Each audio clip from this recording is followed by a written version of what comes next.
జై శ్రీరామ్. జై జై శ్రీరామ్. బంధుమిత్రులందరికీ నమస్కారం. ఈరోజు ప్రత్యేకంగా నిన్న hot topic of the day, ఇప్పుడున్నటువంటి పార్లమెంట్ సెషన్స్లో వక్ఫ్ బోర్డు తాలూకా అమెండ్మెంట్ బిల్లు 2014 తెచ్చారు.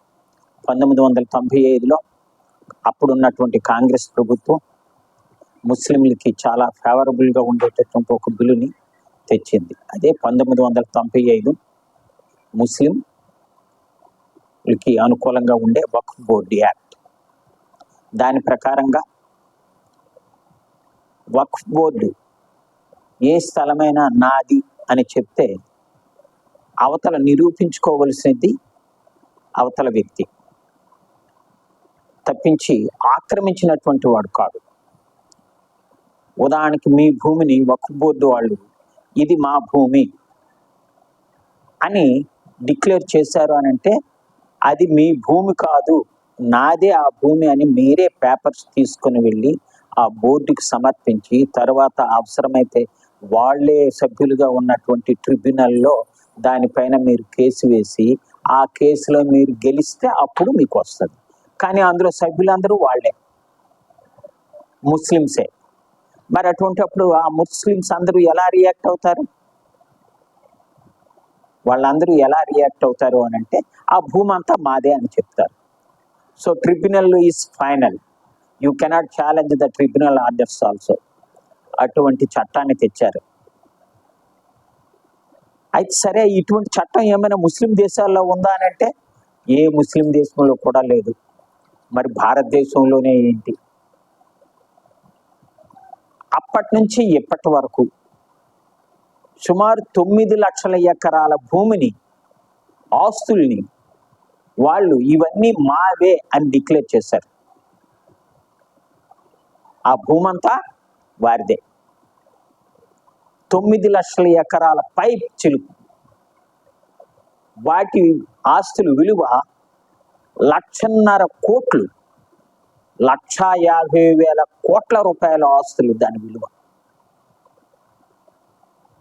దానిపైన దాని నుంచి వచ్చిన రాబడి, దాని నుంచి వచ్చిన ఇన్కమ్, వాటన్నిటితోనూ షయన్బాగ్ 1, 2 ఇటువంటి అనేకమైనటువంటి ముస్లింలందరికీ వాళ్ళు రాళ్ళు విసరడానికి, వాళ్ళ అల్లర్లు చేయటానికి, వీటన్నిటికీ ఇందులో ఉండేటటువంటి డబ్బుని ఉపయోగిస్తూ ఉంటారు. అది డైరెక్ట్గా కాదు, ఇండైరెక్ట్గా. రాళ్ళు విసరండి అని డబ్బులు ఇవ్వరు కదా, డైరెక్ట్గా రాళ్ళు విసరొద్దు అని ఇండైరెక్ట్గా చెప్తారు. విసిరే వాళ్ళకి డబ్బు ఇప్పిస్తారు. ఆ విధమైనటువంటి ఈ వక్ఫ్ బిల్ అనేటటువంటిది దేశంలో ఎక్కడికక్కడ అనేకమైన మందిరాలు, ఒక 2000 సంవత్సరాల క్రితం ఉన్న మందిరాల తాలూకు ఆస్తులు కూడా ప్రస్తుతం కర్ణాటకలో అదొక 2000 సంవత్సరాల క్రితం ఆ మందిరం తాలూకు ఆస్తిని ఈరోజు 1100, 1200 సంవత్సరాల్లో వచ్చినటువంటి క్రైస్తవ ముస్లిములు ఈరోజు ఛాలెంజ్ చేస్తున్నారు, అది మా భూమి అని. వక్ఫ్ బోర్డు భూమి అని చెప్పి దాన్ని నోటీస్ పెట్టేశారు. బోర్డు పెట్టేస్తే చాలు, ఇంకేది వాళ్ళు చెప్పక్కర్లేదు. ఇక బోర్డు పెట్టిన తర్వాత మనం తిరగాలి, మన తాలూకా ఆస్తులు ఇవన్నీ పట్టుకొని, పట్టాలు ఇవన్నీ పట్టుకొని, బాబు ఇది మా భూమి అని, మా తాత ముత్తాతలదే అని చెప్పి. తమిళనాడులో ఇటువంటిది ఒకటి జరిగింది. ఇలా అనేకమైనటువంటివి జరుగుతున్నాయి. దీంట్లో ప్రజలు చాలా విసిగిపోయి ఉన్నారు. ప్రధానంగా హిందువుల యొక్క వాళ్ళ తాలూకు ఆస్తులపైనే ముస్లిమ్స్ కన్ను వేసి ఈ ఆస్తుల్ని పూర్తిగా తమ తాలూకా పరిధిలోకి తెచ్చుకున్నారు. దాని నుంచి ప్రజల్ని విముక్తి చేయాలనే ఉద్దేశంతో నరేంద్ర మోడీ గారి ప్రభుత్వం, భారతీయ జనతా పార్టీ ప్రభుత్వం కేంద్రంలో ఈ వక్ఫ్ యాక్ట్కి 1995కి ఇటు అమెండ్మెంట్ 2014 పేరుతో అమెండ్మెంట్ బిల్ని ప్రవేశపెట్టింది. దాంట్లో జేపీసీ వాటన్నిటినీ కూడా వేశారు. ఆ జేపీసీ కూడా రిపోర్ట్ని సబ్మిట్ చేసింది. ఆ సబ్మిట్ చేసిన దీని తాలూకా ఫలితంగానే ఈరోజు నిన్న మొన్న ఈ మధ్య పార్లమెంట్లో దీనిపైన నిన్న మోడీ గారు, శ్రీ నరేంద్ర మోడీ గారు కూడా దానిపైన జవాబు ఇచ్చారు. ఈరోజు రేపు దానిపైన ఓటింగ్ జరిగే అవకాశం ఉంది. విప్ కూడా జారీ చేయటం జరిగింది. మరి ఈ నేపథ్యంలో వక్ఫ్ అనేటటువంటి యాక్ట్, దీని ఆస్తులు ఇంకా మనం చెప్పాలంటే ఢిల్లీ లాంటి 3 ఢిల్లీల తాలూకు ఆస్తులు ఎంతైతే ఉంటాయో అంత, సుమారు 3 లక్షలు ఎకరాల భూమి, ఎకరాల ఏరియాలో ఉన్నటువంటిది ఢిల్లీ. దానికి 3 దాని ఆస్తులు. అలానే రైల్వే డిఫెన్స్ దగ్గర ఉన్నటువంటి భూమి కంటే ఎక్కువ భూమి. ఇలా ప్రస్తుతం దీన్ని అలాగే విడిచిపెట్టిస్తే మెల్లమెల్లగా ఇది 9 లక్షల నుంచి 10 లక్షలు, 11 లక్షలు, చివరికి ఈ దేశమంతా నాదే.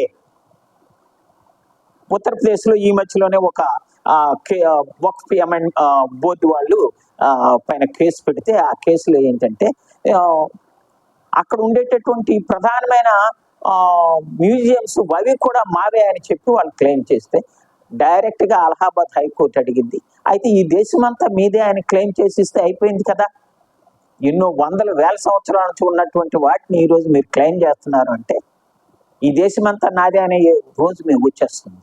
కాబట్టి ఈ వీళ్ళ తాలూకా ముస్లింలు వాటితో పాటుగా ఎలా వ్యవహరిస్తున్నారో భారతదేశంలో ఎక్కడికక్కడ చిన్న చిన్న అంశాలపైన తగువులు. మా ప్రాంతం నుంచి రాముడి తాలూకా ఊరేగింపు వెళ్ళటానికి వీల్లేదు, గణేశుడి తాలూకా ఊరేగింపు వెళ్ళటానికి వీల్లేదు. వెళితే రాళ్ళు రువ్వటం, రాళ్ళతో చంపేయటం, దాన్ని నిర్వహించే వాళ్ళని చంపేయటం, ఇలా వాళ్ళ అరాచకాలకి ఆగడానికి హద్దు లేదు.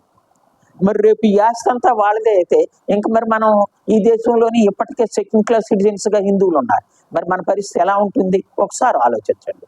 కాబట్టి మనం అందరము కూడా దీన్ని, ప్రభుత్వం తీసుకున్న ఈ నిర్ణయానికి మద్దతుగా ఉండాల్సిన అవసరం ఉంది. ఈ బిల్లు పార్లమెంట్ లో పాస్ అయిన తర్వాత వెంటనే ముస్లింస్ అందరూ ఎక్కడికక్కడ తిరగబడే అవకాశం ఉంది.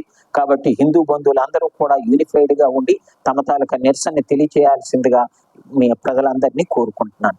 జై శ్రీరామ్, జై జై శ్రీరామ్.